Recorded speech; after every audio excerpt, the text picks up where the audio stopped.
দেশের ইতিহাসের অন্যতম ঘটনাবহুল ও আলোচিত জাতীয় বিপ্লব ও সংহতি দিবস উপলক্ষে কুমিল্লা নাঙ্গলকোটে বর্ণাঢ্য র্যালি ও আলোচনার মাধ্যমে পালিত হয়েছে দিবসটি।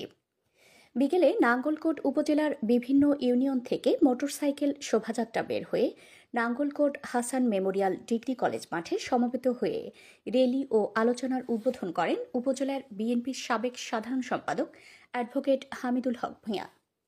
মিছিলে নেতৃত্ব দেন উপজেলা বিএনপির সভাপতি আলী আক্কাস, সাধারণ সম্পাদক ও মৌকরা ইউনিয়নের সাবেক চেয়ারম্যান মোহাম্মদ কলিমুল্লাহ, পৌর বিএনপির সভাপতি আনোয়ার হোসেন নয়ন, সাধারণ সম্পাদক আনোয়ার হোসেন মুকুল ও মকরবপুর ইউনিয়নের সাবেক চেয়ারম্যান মাঝহারুল ইসলাম ছুপুসহ বিভিন্ন ইউনিয়নের নেতারা।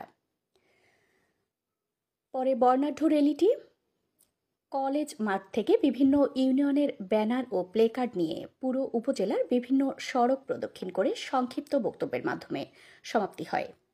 এ সময় তারা বলেন, আগামী জাতীয় নির্বাচনে আলহাজ আব্দুল গফুর ভূঁইয়াকে বিজয়ী করে এই আসনটি তারেক রহমানকে উপহার দিতে চায় নেতাকর্মীরা।